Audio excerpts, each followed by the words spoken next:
आइए दोस्तों, पढ़ते हैं आज प्रीपोजिशन के अंतर्गत एक्रास के बारे में। तो एक्रास के कुछ प्रयोग हैं जिनको जानना जरूरी है। सबसे पहले एक्रास का प्रयोग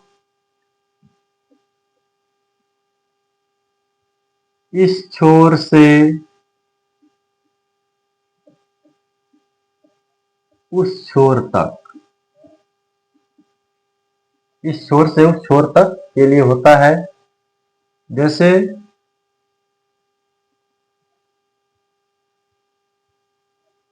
गंगा के इस छोर से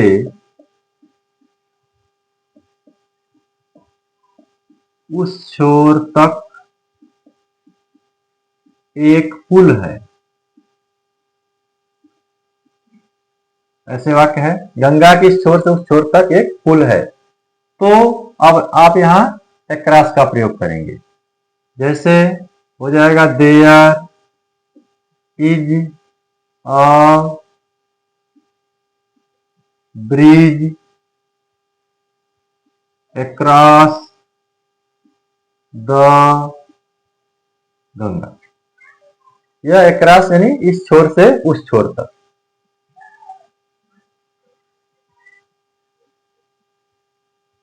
या मैं नदी को इस छोर से उस छोर तक तैरकर पार कर सकता हूं।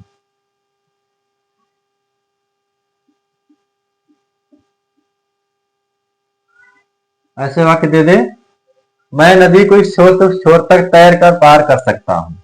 तो I can swim across the river. across यानी इस छोर से उस छोर तक। यह पहला प्रयोग है। दूसरा प्रयोग है उस पार। अगर उस पार का बोध आए वाक्य में तो आप across का प्रयोग करेंगे। जैसे मेरा घर सड़क के उस पार है। मेरा घर सड़क के उस पार है, तो उस पार आ गया, across का प्रयोग होगा। My house is across the road. My house is across the road, यह ट्रांसलेशन हो जाएगा। अगला प्रयोग, यदि शरीर के किसी अंग का जिक्र हो। शरीर के किसी अंग का जिक्र हो तो आप वहां across का प्रयोग करेंगे। जैसे मोहन ने उसे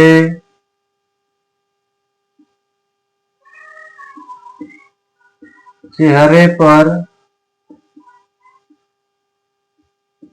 थप्पड़ मारा। मोहन ने उसे चेहरे पर थप्पड़ मारा। तो चेहरे पर किसी अंग का जिक्र हुआ तो आप यहां across का प्रयोग करेंगे। ये हो जाएगा Mohan slapped him across the face. Mohan slapped him across the face. तो ये across के दो तीन प्रयोग हैं। इसके प्रयोग सीमित हैं और आसानी से याद किए जा सकते हैं। तो आप इन्हें याद कर लेंगे। और दोस्तों आशा है कि मेरी वीडियो आपको पसंद आती होगी। प्रीपोजिशन का बहुत रोल है, आप इन्हें याद करिए, चैनल को सब्सक्राइब करिए, लाइक करिए। Thank you.